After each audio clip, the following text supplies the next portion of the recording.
प्रिय बच्चे, अब तुम्हारे लिए बंधनों से आजाद होने का वास्तविक समय आ गया है। अब वो दिन दूर नहीं है जब तुम्हारी नई शुरुआत के चर्चे हर जगह होंगे। तुम्हारे लिए नई तरह के कार्यों का प्रबंध किया जा रहा है, जिससे तुम जीवन के उस वास्तविक दौर में पहुंच सको जहां तुम्हारे लिए विजय पताका फहरा रही हो, जहां तुम्हारे मन मस्तिष्क को संतुलन कर देने वाली, तुम्हें पूरी तरह से आश्चर्यचकित कर देने वाली घटना जन्म ले रही है। और इसी कारण से आज तुम्हारा यह संदेश को पूर्णतः अंत तक सुनना अत्यंत आवश्यक है। इसे किसी भी परिस्थिति में बीच में छोड़कर जाने की भूल नहीं करनी है। तुमने अब तक जीवन में विभिन्न प्रकार के अनुभव को सहा है, कुछ तो अच्छे, कुछ बुरे, कुछ ऐसे जिनमें तुम्हारे भीतर के आत्मविश्वास को बहुत चोट लगी, तो कुछ ऐसे जिनमें तुम्हारा आत्मविश्वास शिखर तक पहुंचता रहा। लेकिन इन सब के बीच में सबसे आवश्यक बात यह रही कि तुमने अपने धर्म का त्याग नहीं किया। किसी भी परिस्थिति में अपने वास्तविक धर्म को भूलने का दुस्साहस नहीं किया। तुम्हें विभिन्न परिस्थितियों से लड़ते हुए, उनसे जीतते हुए आगे बढ़ते गए। और जब मनुष्य अपनी परिस्थितियों से लड़कर आगे बढ़ने के लिए मदद रखता है, तब उसे जीतने से उस संसार में कोई नहीं रोक पाता। मेरे प्रिय बच्चे, तुमने अपने जीवन में जो भी दिक्कतें देखी है, जिन भी समस्याओं का सामना किया है, उसके पीछे खास मकसद, एक खास उद्देश्य है, सदैव से रहा है। लेकिन मनुष्य जब उद्देश्य से रहित होकर केवल अपने जीवन को जीने की बात सोचता है, तब भी उस पर दुखों की पहाड़ मंडराता है, जब तक वह अपनी धार्मिकता को बनाए रखता है। लेकिन जिस पल मनुष्य अधर्म का साथ देने लगता है और अधर्म का साथ ही हो जाता है, उसी क्षण उसके पतन की रूपरेखा तैयार कर दी जाती है। वे सभी लोग जिन्होंने अधर्म का साथ दिया, अधर्म होकर तुम्हारे खिलाफ जाने का निर्णय किया, अर्थात धर्म के खिलाफ जाने का निर्णय किया, उनके कर्मों का हिसाब करने का अब सही समय आ गया है। मनुष्य जब यह भूलने लगता है कि उसका वास्तविक अस्तित्व क्या है और वह स्वयं को परमात्मा की जगह रखना चाहता है, तब उसे सिवाय निराशा के और कुछ भी हासिल नहीं होता। मेरे बच्चे, तुम्हारे लिए नए युग का प्रारंभ होने वाला है।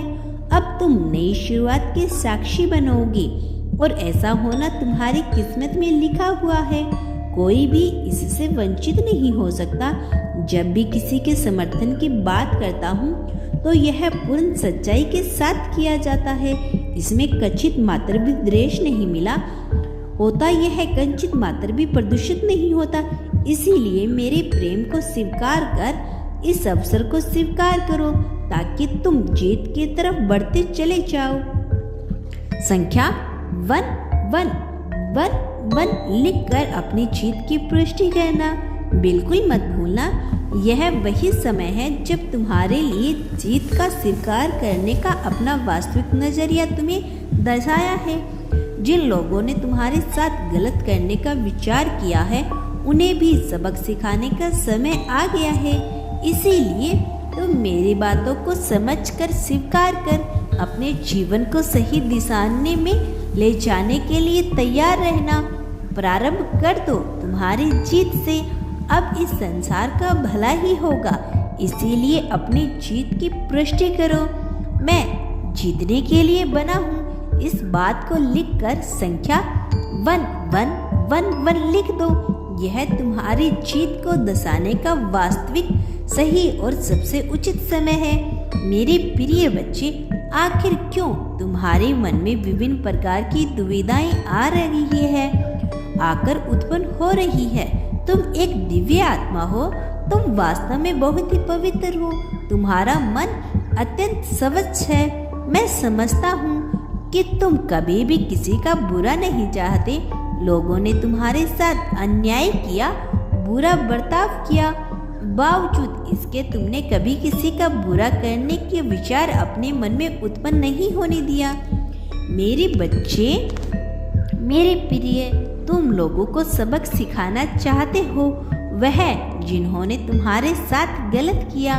कहीं ना कहीं तुम्हारे मन में उनके प्रति कुठा उत्पन्न होती है, लेकिन यह तुम्हारी दयालुता ही है कि तुम कभी भी इनका इतना बुरा नहीं करना चाहते कि उनका जीवन व्यर्थ हो जाए।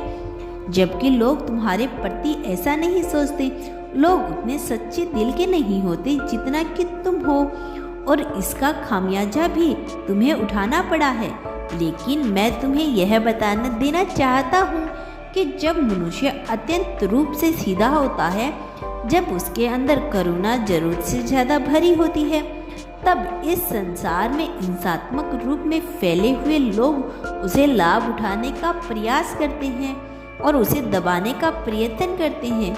मेरे प्रिय बच्चे, तुम्हारे प्रति बुरा बर्ताव करने की साजिश बहुत लोगों ने रच डाली। कितने ही षड्यंत्र का तुम शिकार बने हो, लेकिन फिर भी अपने हिम्मत, अपने साहस, अपने शौर्य और अपने दयालुता के बल पर तुमने अपने कर्मों को बेहतर करने का कार्य किया है। वरना जिन विपरीत परिस्थितियों में तुम जीवन जीते आए हो, वहाँ से किसी मनुष्य का सहज रूप से, स्वाभाविक रूप से बेहतर हो पाना आसान नहीं है। तुम्हारा यह गुण निश्चित तौर पर प्रशंसा का पात्र है। मेरे प्रिय बच्चे, मुझे अच्छे से ज्ञात है कि बचपन से ही तुम विभिन्न प्रकार के दुखों को अपने मन में दबाते चले गए हो। अपनी बात खुलकर किसी से स्पष्ट रूप से नहीं कह पाते थे, जिसकी वजह से आज वही बातें तुम्हारे लिए नासुर बन चुकी है और उन्हें निराशा हो, उन्हें कुटना ने तुम्हें भ्रमित किया हुआ है। तुम्हें अपने साहस पर भी संदेह उत्पन्न होने लगा है, जबकि मैं तुम्हें बता देना चाहता हूँ कि तुम्हारे भीतर इतना शौर्य, इतना साहस भरा है कि तुम्हें एक पल के लिए भी अपने ऊपर संदेह करने की आवश्यकता होनी ही नहीं चाहिए। मेरे बच्चे, जिस पल से मैंने महसूस किया है कि तुम बेहद ही सरल, सहज स्वभाव के मनुष्य हो, तुम्हारा दिल कितना साफ है, उस क्षण से मैं यह सोचता हूँ कि तुम्हें हर हाल के अंतर रूप में जीत मिलनी ही चाहिए। तुम अपनी जो जीवन में पाना चाहते हो, तुम्हें निश्चित तौर पे वह मिलना चाहिए। यह तुम्हारा अधिकार है और इस अधिकार से वास्तव में तुम्हें वंचित किया नहीं जा सकता। मेरे प्रिय बच्चे, मुझे पता है कि तुम अपने प्रेम को लेकर कितनी पीड़ा में हो, उसका सामना कर रही हो। कैसे हो तुम? अपने मन की बात खुलकर कह भी नहीं पाते। वास्तव में कोई तुम्हारे स्तर तक पहुंचकर तुम्हारी बातों को समझने के योग्य नहीं है। तुम्हारा कल्याण हो मेरे बच्चे। मैं जल्द लौटूंगी अपना अगला संदेश लेकर, तुम्हारा मार्गदर्शन करने, तुम्हें सही रास्ते पर ले जाने के लिए, तुम्हें जीत दिलाने के लिए। सदा सुखी रहो। तुम्हारा कल्याण हो मेरे बच्चे।